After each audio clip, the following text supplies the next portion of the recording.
Bapak, saya ingin menduduk perkarakan dulu kerangka kita berpikir. Tadi yang pertama, Bapak mengungkapkan bahwa para nabi itu semuanya punya celah.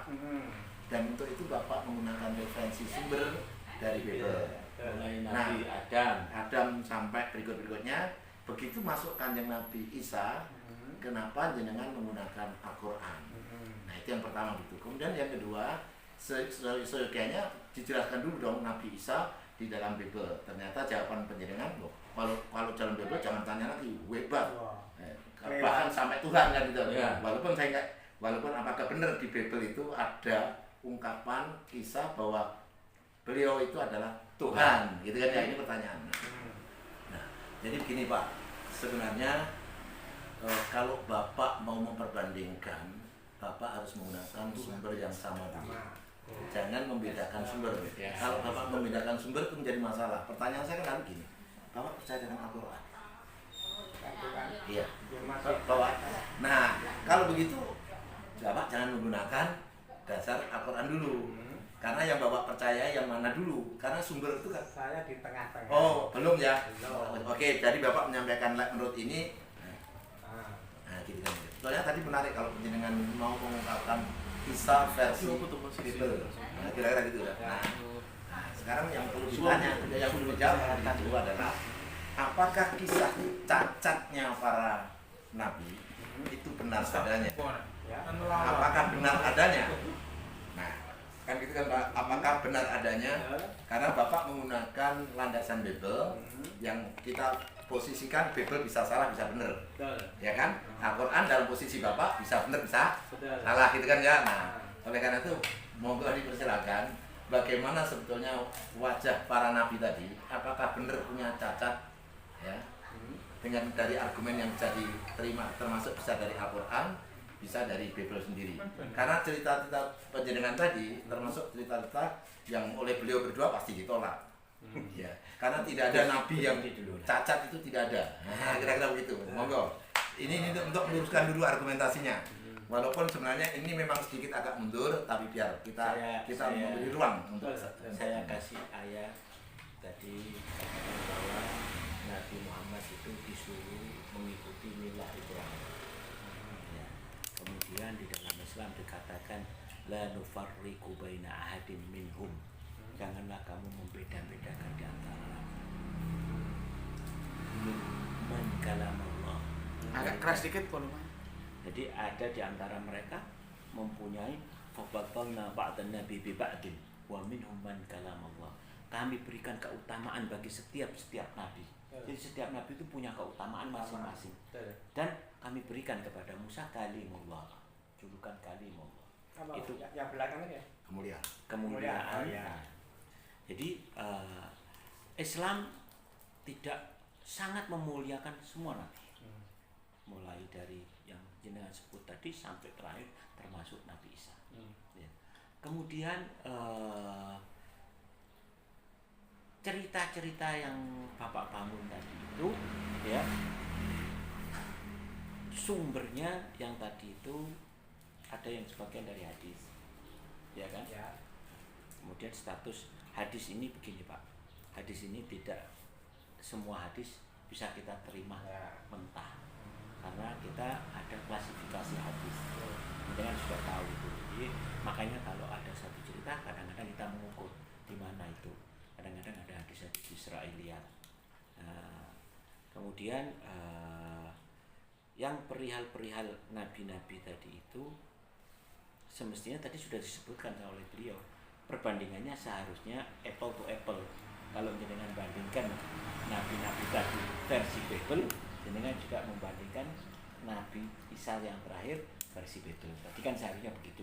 Kalau Bible ya malah lebih baik lagi, lebih sempurna lagi. Dan di dalam Bible, nah, yang di dalam Bible itu yang dimaksud, ini masih ngomong Bible dulu ya. Yang Nabi itu salah satunya umpamanya Paulus, iya kan? Itu kan Rasul. Nah, kemudian bagaimana sejarah Paulus?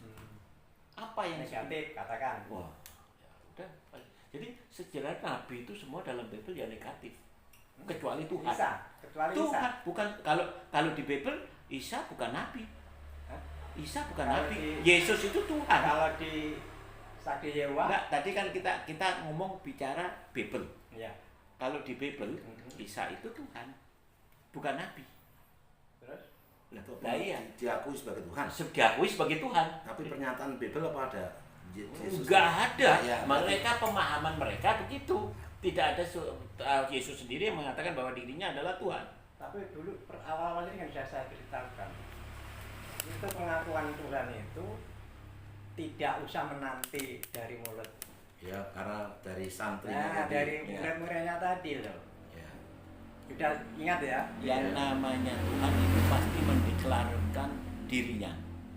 Coba Kembali lagi dulu. Ya nanti debatable lah. Monggo jangan lanjut, tadi ada yang mau disampaikan dari beliau. Yang disampaikan oleh Bapak kita terkasih ini kalau belajar statistik itu salah sejak awal. Karena dua sumber yang digunakan untuk mengambil satu kesimpulan yang sama. Kalau dalam Al-Quran semua nabi itu terhormat. Ya. Sedangkan Sedangkan di dalam Bible memang ya seperti itu tadi, seperti mabok. Sebetulnya Lot itu nanti berzina dengan dua putrinya. Siapa? Lot gitu ya. Tadi ada yang lupa. Jadi nggak bisa Pak. Ketika jenengan menggambarkan Kanjeng Nabi Isa itu justru menggunakan Al-Quran. Kan sumbernya sudah beda dong. Jadi nggak ini comparable. metodologinya salah sudah gitu loh. Maka saya katakan tadi harusnya lah Bible, tapi beliau sudah menjawab bahwa di dalam konteks Bible yang namanya Isa itu segala-galanya, bahkan sampai Tuhan. dipahami sebagai Tuhan. Kelewat. Gitu loh. Kelewatan. Kebagusannya itu kelewat Ya. gitu loh. Itu. Jadi beliau sudah bandingkan. Nah, pertanyaannya adalah sekarang pertanyaannya begini. Bible itu adalah tanda petik ya dari Tuhan. Ya kan ya? Kitab suci kan kita anggap dari Tuhan. Dari Tuhan. Ya, gitu kan ya. Nah, pertanyaannya yang memilih itu nabi itu Tuhan atau bukan?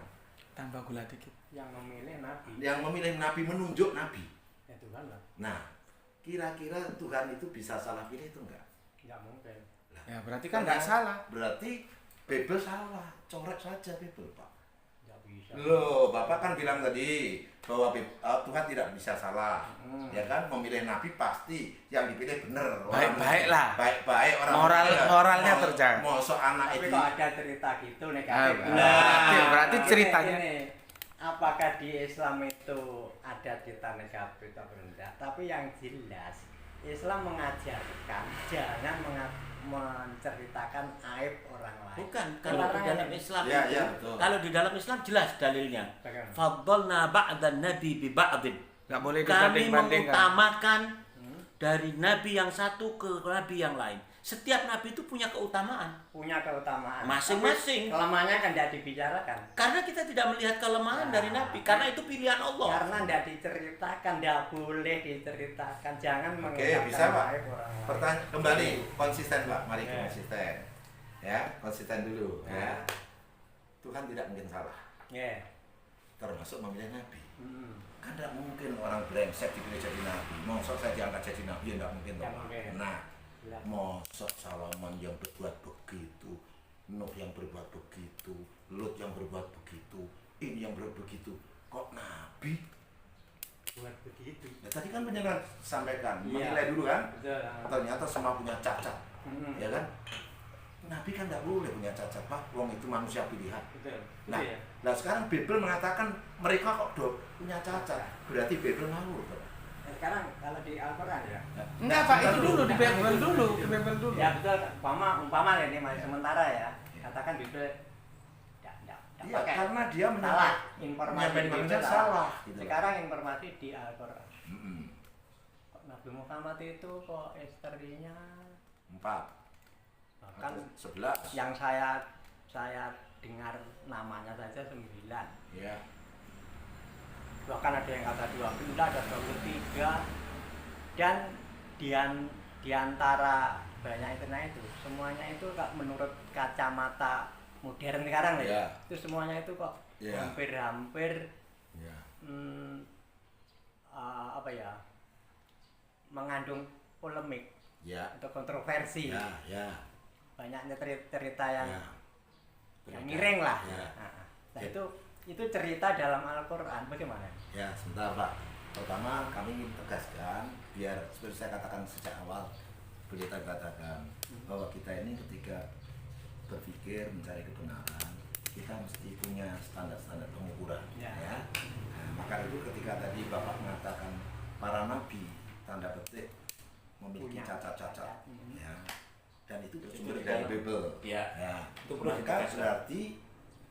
berarti kita akan mengatakan kalau kita percaya dengan itu, berarti kita membenarkan bahwa Tuhan salah pilih. Padahal Tuhan kan tidak pernah salah pilih. Maka Bible itulah yang salah. Nah, gitu kan ya. Jadi kesimpulan pertama kan itu harus jelas dulu. Betul. Bible salah. Nah, sekarang bisa. Sebentar. Berarti Bible salah ya? Betul. Umpama ini sementara Loh, nggak umpama Pak, orang sudah kan informasinya jelas. Ya tidak. Ya, informasinya sudah jelas loh, Sekarang bahwa menurut salah. Bible Salah. Nuh yang begini, Lut yang begitu kan gitu kan ya. Nggak mungkin Nabi berbuat gitu. Nah, wong Nabi itu Nah. manusia pilihan. Oke. Atau saya komentari sedikit. Cerita Bible-nya yang salah. Artinya sudah ada intervensi tangan manusia di dalamnya. Nah, berarti Bible kan salah. Salah, Ya, gitu loh. katakan itu salah. Nah, Ya. sekarang kewajiban jenengan berdua menjelaskan bahwa opini yang berkembang bahwa Nabi Muhammad itu ya kalau bahasa saya model koboyan brengsek. Kira-kira gitu ya. Ini bahasa-bahasa untuk diskusi ya, maksudnya jangan dimaknai yang enggak ya. Nuwun sewu itu Ya, maaf gitu. karena memiliki cacat-cacat paling enggak untuk kacamata manusia modern. Bojone oke. Memerintahkan perang. Kan gitu kan ya. Nah, sebutkan saja biar Iya. enak kan gitu kan ya. Gitu, Nah, gitu. nah, kan gitu. Sehingga kalau memang seperti ini ya, pertama yang jelas bukan nabi. Kira-kira gitu. Kira-kira gitu kan, nabi kok kayak gitu. Itu kan nggak Nah, salah, ya. Pak. Terus selalu mengatakan gitu. Kalau gitu Al-Qur'annya yang juga bukan kitab suci kan harus konsisten. Kalau tadi Betul. Bible kita katakan Iya. corek kan gitu ya. Ah. Bible kita corek karena isinya ngaco ya kan. Ah. Nah, sekarang Al-Quran juga begitu. Kalau isinya juga ngaco bahwa seorang nabi macam-macam, Al-Quran juga dicorek kan gitu Pak. Konsekuensinya kayak gitu. Iya. Nah, monggo sekarang dijawab, apakah Al-Quran atau hadis berbicara bahwa Kanjeng Nabi Muhammad itu seperti opini yang ditangkap. Fakta tidak bisa dihindari ya, Kanjeng Nabi istrinya lebih dari satu. Fakta. Gitu ya. Kedua, bahwa Kanjeng Nabi adalah panglima perang dan sering memimpin perang. Ini fakta gitu ya. Nah, yang ini dinilai secara manusiawi era sekarang. Nabi kok senang gendut. Nah, kira-kira gitu ya. Nabi kok bojone oke. Nah, apalagi kalau dikejar lagi, lihat masa orang umur 6 atau 7 tahun sudah dinikahi gitu loh ya. Nah, monggo di ustadznya yang bicara. Saya tak jadi moderator ngayu. Pak, saya tidak bisa menguraikan tanpa jenengan tunjuk ayat. Saya agak repot. Kalau jenengan tunjuk ayat, menurut ayat ini pernikahan Kanjeng Nabi Muhammad itu brengsek. Nah, nanti aku jelaskan tidak brengsek, gitu loh. Paham ya? Kalau nggak tunjuk ayat aku sulit. Wah ini nggak apa. Ya. Tapi sementara gini aja, paling tidak ya. Ada ayat yang bunyinya gini. Hai istri-istri Nabi, berarti lebih dari satu ya. Ya. Kalau engkau menyusahkan Nabi, bisa jadi Tuhanmu akan mengganti kalian dengan istri-istri lain yang lebih baik, lebih bagaimana, lebih positif lah. Nah, ini firman ini kan menggambarkan bahwa istri-istri Nabi itu ada sifat negatif itu. Nah, Satu, Tuhan menurunkan pertama firman. banyak istri. Mm-mm. Kedua, banyak negatif. Ketiga, enaknya kok diganti. Nah, Saya tegaskan aja Pak, biar notok gitu Ya. loh. Biar tidak ada dusta di antara kita. betul, dong gitu. Maksud ayat ini begini loh Pak. Itu sebetulnya memberikan sebuah pelajaran bahwa wahai kau istri-istri Nabi, patuhlah kepada Nabi. Betul. Gitu loh. Iya. Jadi intinya itu tentang kepatuhan. Betul. Memang. Jenengan kalau punya istri patuh seneng nggak? Seneng. Nah, seneng. Intinya di situ. Terus Terus salahnya di mana gitu loh? salahnya istri-istri itu kan ya Apa? Di balik kata itu seolah-olah terkandung pesan bahwa Ya. istri Nabi itu ada sih nggak beres, Ya. nggak baik, sampai lalu nggak patuh, menyusahkan. Ya. Sekarang itu kita kembali ke cerita itu tentang apa itu? Tentang istri Nabi, tentang ada behind screen-nya itu. Anissa yang dilatar. Iya, yang tapi ada sebuah peristiwa yang itu Suratul Ahzab itu. iya yang Asbabun nuzulnya. asbabun nuzulnya itu tentang sebuah tuntutan. Minta apa gitu? Aku kurang. Minta minta Ke- tambahan belanja. Ya kalau Keterangan. sekarang tambahan belanja gitu loh. Keterangan. Maka keluarlah peringatan itu gitu loh. Jadi kan juga kita senang punya istri sederhana toh. Daripada dikasih 1.000 habis 20.000. Enggak gini loh, Pak. Jenengan bilang bener salah itu kan parameter jenengan. Iya. Bahaya loh itu. Iya. Itu kan beliau bilang kan Nabi ini celah, Nabi ini celah, Nabi ini celah. Ada dua masalah. Pertama informasinya Ah, benar atau salah. Yang kedua kita harus punya parameter, Pak. Iya. Gitu loh. Engko nek jenengan pakai parameter jenengan sendiri. Tapi pertama saya bela dulu.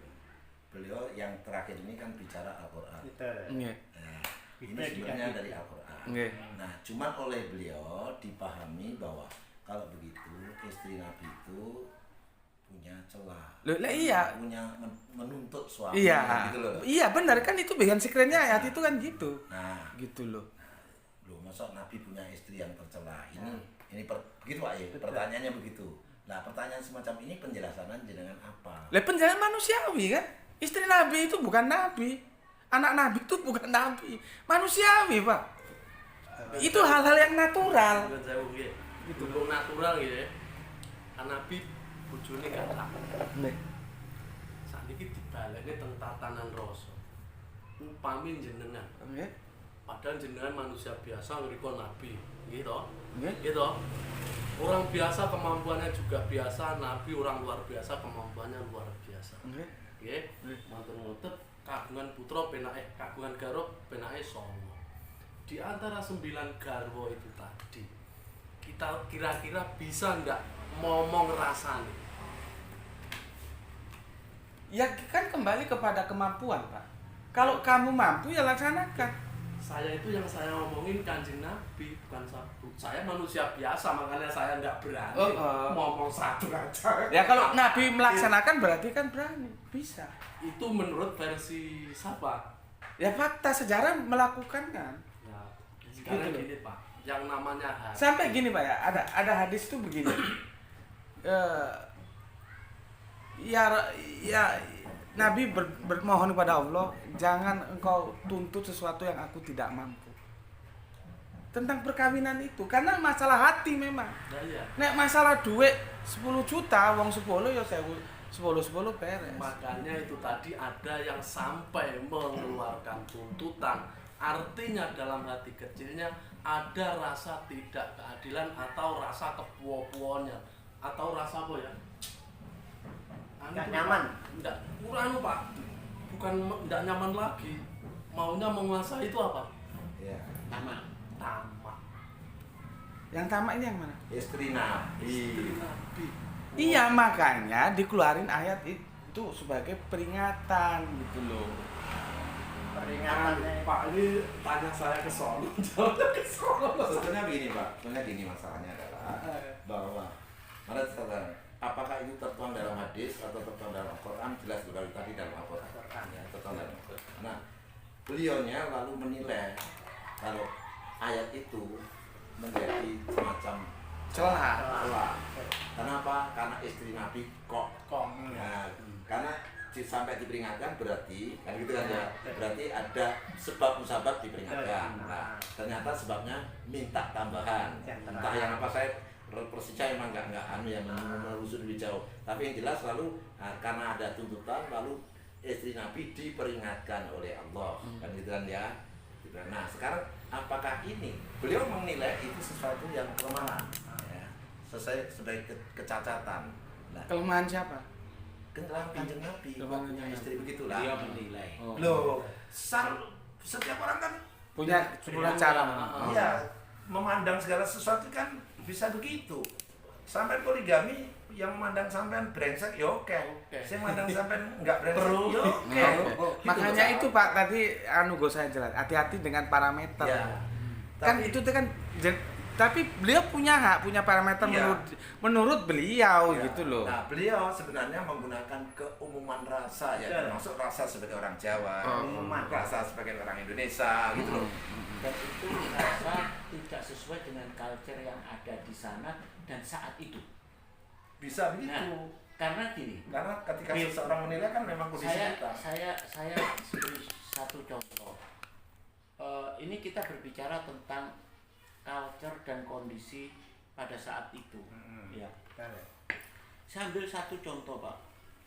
Di pedalaman Afrika, kalau nggak salah di Kenya itu, ada satu suku, cara menikahkan putrinya itu dengan cara Anda bawa dulu putri saya, kalau nanti hamil dia, baru kamu datang dinikahkan.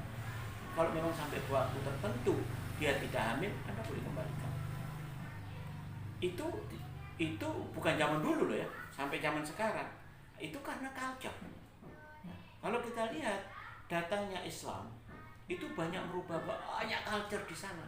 Salah satu perkawinan ditetapkan kemudian pada akhirnya hanya diperbolehkan 4. Karena sebelumnya kalau gitu orang Islam boleh 4. Sebelumnya mereka itu bukan 4, tidak pakai batas. Nah, datanglah Islam, dijadikan. Dengan catatan. Sebentar, Pak. Jadi ya. Sebentar. Ini penting ini. Kerangka berpikir publik dari 0 ke 4. Nah, Padahal kerangka berpikir Islam dari banyak ke Keempat. 4. Itu loh Kak ketemunya. Terakhir ini dan selalu melihat kondisi dibandingkan dengan sekarang. Oke, satu itu tadi ya. Tentang sebenarnya kita nanti akan ke sana saya. Nabi tentang peperangan. Coba Bapak baca sejarah. Di mana Nabi datang menjajah. Nabi perang karena bertahan. Justru dia yang diserang. Jadi defensif bukan ofensif. nah perangnya nanti saja dulu, kembali ke poligami tadi biar tidak kesana kemari. Nanti dulu. Apa lagi? Gini, istri Nabi bahkan lebih dari batasan untuk orang umum 4 ya. Ya, itu ayat datang sebelum Ada. setelahnya. Betul. Terus Bapak tadi mengatakan culture orang dulu lebih dari itu, brengseknya ya. Brengsek sekarang. Sebentar, Pak. Yang Pak, dulu- Pak, menikah banyak itu dalam culture itu bukan brengsek pada iya, zaman betul, itu. betul. Budayanya dilihat. Budayanya Ada. begitu. Sulaiman punya berapa? 900, serius. Betul. Yang dulu itu ya enggak karu-karuan lah istrinya. Enggak, menurut kita enggak karu-karuan, Pak. Enggak karu-karuan ini Menurut apa? dulu karuan. Kalau dulu kan seperti itulah ya. Iya. Sekarang culture itu berubah seiring dengan kemajuan peradaban dunia. Sedangkan Quran itu katanya itu abadi Sepanjang zaman. sepanjang zaman. Ya. Nah, berarti sepanjang zaman itu kalau Nabi lebih dari 4, bahkan kalau orang umum dibatasi 4, sekarang pun sepanjang zaman loh ya, Ya, dan berlaku. selanjutnya Itu berlaku. 4 Ya. minimal. Dan kan ada syarat-syarat di situ. Iya, Ya, pasti. iya, pasti. Syaratnya bagaimana? Adil. Syaratnya salah satunya adil. Iya, nah ada ayat lagi dalam Al-Quran yang bunyinya tidak seorang pun bisa adil. Dalam hal apa? Ya, hanya gitu. Konteks ayat itu apa? Umum. Jangan dipotong ayatnya. Konteks ayat ini apa dulu? Hanya begitu berarti umum. Jadi jangan satu ayat panjang sampai potong orang tidak bisa Bisa berlaku dilihat. adil. Dalam topik apa? Pak, Lihat itu ada konteksnya yang- sekitar Ya, Anissa ya, itu, ya. Pak, sekitar 4 itu loh. Pak, yang itu tadi yang ditanyakan Mas Ciko. Di Pujine teko. Nah. Dalam hal hati itu enggak Jiko. bisa, Pak. Lah ya itu makanya. Istri kok sampai berapa tadi? 9. 9. Minimal Kalau itu. saya masukkan ke tatanan rasa padahal saya itu orang biasa. Dan saat Kanjeng ini Nabi luar biasa. Saya akui luar biasa. Kok sampai ada tuntutan? Artinya Kan ada rasa tidak diberlakukan Nah. adil. di Tak situ jelasnya, Pak, tak soalnya gambar, gini. no. Tapi Saya ada itu, kemungkinan. Pak, Tidak. setiap orang itu kalau itbah Nabi itu saya kira amat sangat bagus. Contohnya bondo wanita tahto gitu. Iya. Garwo wanita niku ampun diakoni kali piyambake. Wis panglima perang bojone akeh sugih pisan. Nggih napa? Lah niku dari sekian istri, sekian banyaknya itu tadi, yaitu tadi pertanyaan saya tak kembalikan. Kok sampai ada tuntutan? Artinya dalam hati istri-istrinya itu ada Adilan. Atau paling enggak ada kekurangan atas Betul. apa yang Protes. diberikan. Ada. Itu ketidakadilan menurut istrinya. Iya, betul. Menurut Terus? istrinya, Ya. sudut pandang istrinya. Betul. Dan istri Nabi itu tidak nabi, Betul. ya kan? Ya. Tidak mendapat Wahyu. wahyu. Hmm. Anak Nabi bukan nabi, Betul. bapak Nabi bukan nabi, Betul. kan begitu. Yang mendapat jaminan itu nabi. Betul. Nah, Tapi yang namanya berani ngambil istri sampai 9 artinya bisa mumpuni. Kalau Loh. saya adil menurut di sini. saya Nabi mumpuni, Pak. Itu tidak mumpuninya kan tuntutannya Tuntutan istrinya. istri. Itu sampai jawab bahwa kanjeng Nabi itu mumpuni. Mumpuni. Kalau mumpuni kok dituntut. Loh, karena dia tidak puas gitu loh. gini, Makanya diperingatkan. Pak, saya umpamanya ya, umpamanya, saya menikah 4 di sini. Saya kasih rumah sama 1, 2, 3, 4. Sama semuanya. Iya. Deklarasi juga enggak. Yang satu, Nah. yang paling akhir, Iya. dia merasa aku sing paling enom, aku sing paling paling iki, ayu. sing paling ayu Iya, ya, iya. sing paling suwe ambek kon. Iya. Lah kok kon podono? 1. Itu sing salah aku apa dia? 1. Nomor 2. Jari bojo tuwek. Lho iku lho durung duwe anak-anak siji. Aku iki anakku 4. Kuliah Jadi, kabeh, Kuliah kabeh.